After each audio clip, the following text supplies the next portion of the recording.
So 26 ఒక రకంగా మెగానామ సంవత్సరం అనుకోవచ్చు.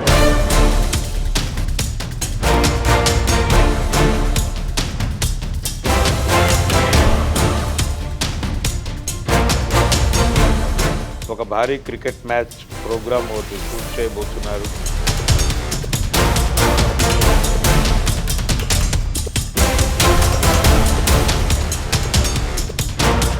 రంగస్థలం ఎలా అయితే ఒక టర్న్గా మారిందో, మళ్ళీ ఇంకొక బిగ్ టర్న్కి ఈ సినిమా నిలబడబోతోంది.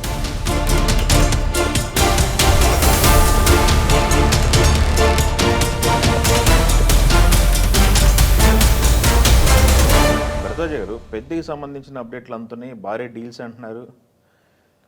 షూటింగ్ ఓటీటీ రేట్ ఏదో ఫిక్స్ అయింది అనేది బయట వచ్చినటువంటి వార్త.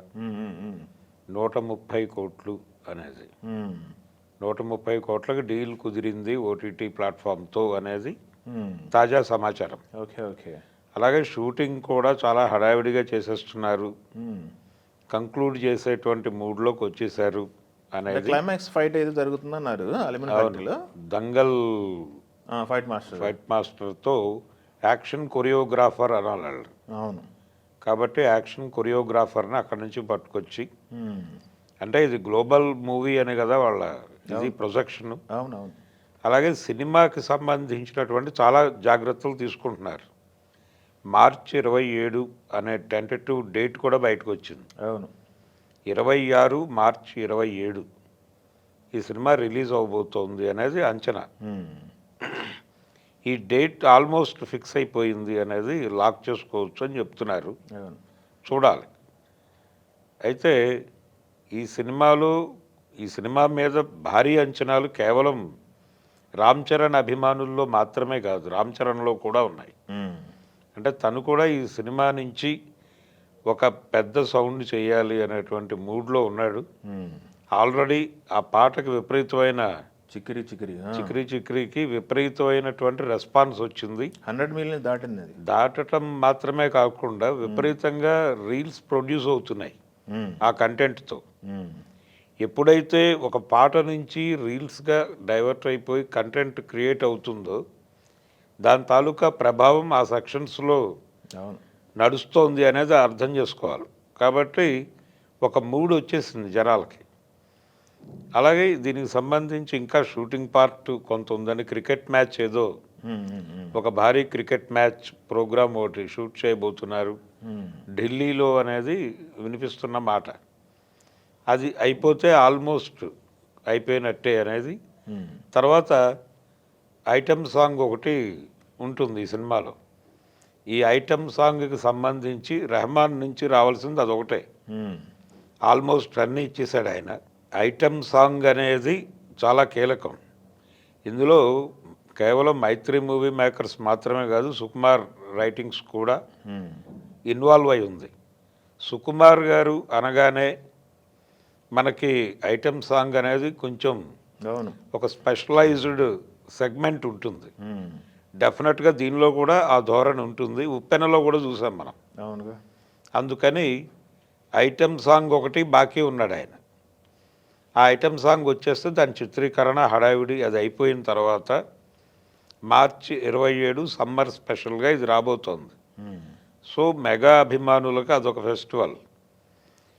సంక్రాంతికి చిరంజీవి గారి సినిమా శంకర్ వరప్రసాద్ గారు.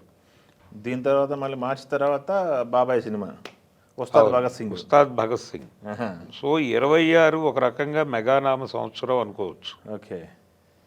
ముగ్గురు మెగా హీరోలు, పైగా ప్రతి ప్రాజెక్టు మీద విపరీతమైన అంచనాలు ఉన్నాయి. అవును, 3 ప్రాజెక్టుల మీద. కాబట్టి మెగానామ సంవత్సరంగా దాన్ని డిసైడ్ చేసేసే అవకాశాలు కనిపిస్తున్నాయి. ఇది సంక్రాంతికి బిగ్ నెంబర్ క్రియేట్ చేస్తుంది. ఎలాగో అనిల్ రావిపూడి, వెంకటేష్, చిరంజీవి కాంబో. తర్వాత ఈ సినిమాకు సంబంధించి ఇది స్పోర్ట్స్ బ్యాక్గ్రౌండ్ అంటున్నారు, కానీ చాలా అంశాలు తడుముతుంది. అంటే చాలా డిఫరెంట్ ఏరియాల్లో లొకేట్ చేస్తున్నారు. మాఫియా వ్యవహారం కూడా దీనిలో నడుస్తుంది అనేది వినిపిస్తున్న మాట. ఓకే. అంటే స్పోర్ట్స్ మాఫియా మీద మనకు సినిమాలు లేవు. ఆ కంటెంట్ జోలికి కాన్షియస్గా వెళ్ళిన డైరెక్టర్లు రైటర్లు లేరు, ఇంకా విండో ఓపెన్ కాల. అది ఈ సినిమాలో ఓపెన్ చేసేటువంటి ఛాన్స్ ఉంది. ఇది రొటీన్ స్పోర్ట్స్ బ్యాక్గ్రౌండ్ సినిమా కాదు. ఓకే. ఇది ఒక డిఫరెంట్ ఏరియాలో నడిచేటువంటి కథ. అంటే గల్లీ నుంచి ఢిల్లీ వరకు నడుస్తుంది ఇది. ఈ గల్లీ నుంచి ఢిల్లీ వరకు నడిచేటువంటి స్పోర్ట్స్ బ్యాక్గ్రౌండ్ డ్రామాలో అనేక ఎలిమెంట్స్ దొరుకుతాయి.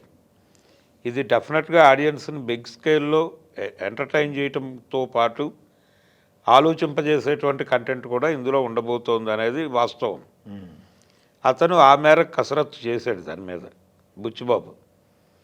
అతని మనసు టోటల్గా దాని మీద పెట్టి శ్రద్ధతో రూపొందించినటువంటి స్క్రిప్ట్ని దాన్ని సుకుమార్ అప్రిషియేట్ చేసి, ఇది మరో రంగస్థలం. రంగస్థలం ఎలా అయితే ఒక టర్న్గా మారిందో రామ్ చరణ్ కెరియర్లో, మళ్ళీ ఇంకొక బిగ్ టర్న్కి ఈ సినిమా నిలబడబోతోంది. ఓకే. అందుకని భారీ అంచనాలు అయితే ఉన్నాయి. ఓకే. ఈ అంచనాలు అందుకునే స్టఫ్ ఉంది సినిమాలో అనేది కూడా అర్థమవుతుంది. సో ఇప్పుడు పోటీ ఏంటంటే ఈ 3 సినిమాల్లో ఇది బిగ్గెస్ట్ నెంబర్ పెడుతుందేమో అనేది ఒక ఇది అంచనా. ఓకే. ఏది ఉస్తాద్, అలాగే ఇక్కడ మన శంకర్ వరప్రసాద్ గారు మధ్యలో ఈ సినిమా. పెద్ద ఈ 3 సినిమాల్లో ఏది బిగ్గెస్ట్, అవును, ఏది బిగ్గెస్ట్ నెంబర్ క్రియేట్ చేస్తుంది అనేది చూడాలి.